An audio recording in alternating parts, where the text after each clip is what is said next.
So a toxic working environment is an environment which doesn't allow you to be yourself, to thrive.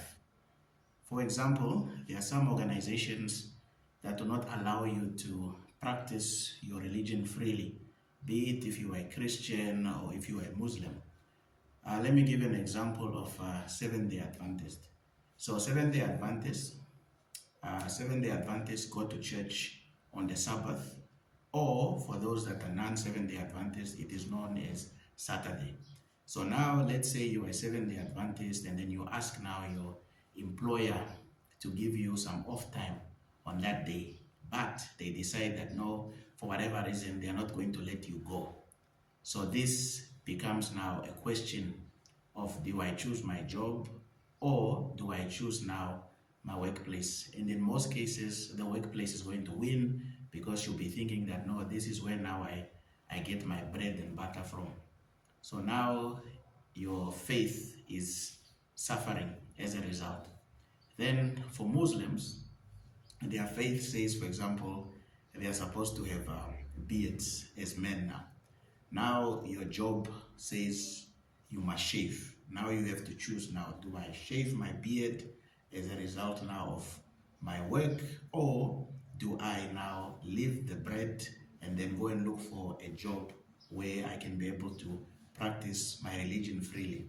Then there are also some jobs that will not allow you also to have a work-life balance. You know, those kind of jobs where every Friday, every Saturday, you have to bring your work home. In the weekend, while other people are having fun, they are playing, you are carrying your work home.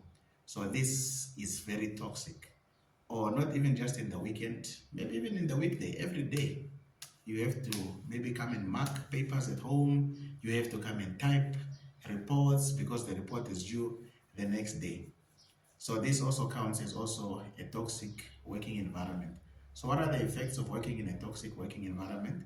So it can lead to mental health problems because now you don't have a balance between yourself, your life, you don't have time for family. So it can lead to things like anger, depression, mental illnesses like schizophrenia, bipolar mood disorder, anxiety, panic disorders, and so forth and so forth. It can also have physical problems like your sleep cycle can also be negatively affected because now you no longer sleep because the time you're supposed to be sleeping, you are now awake, typing reports or grading, things. So it's becoming a toxic working environment. So you have to now choose for yourself whether you want to work in a toxic working environment or you'd rather work in a place where you can thrive and be yourself. So some might be saying that, but it's easy to talk, we need to eat, we need to feed our families, so whatever job comes, we'll just take that job. And I have a saying where I always tell people, it's not always about the money. The money is good, but it's not always about the money. For me personally, I choose a job where I can have enough work-life balance, I can have enough time with my family, I can have enough time for rest, I can have enough time for taking care of myself. I also have time where I can also practice my religion freely, and I don't have to change my appearance because of a job.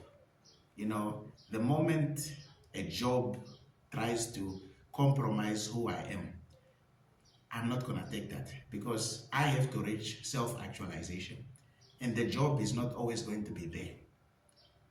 A lot of people have divorced because of their jobs.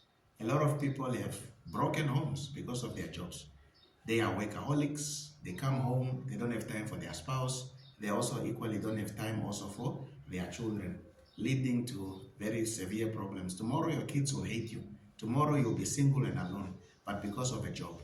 So make the right choice and choose a job which is going to care for you and your personal well-being.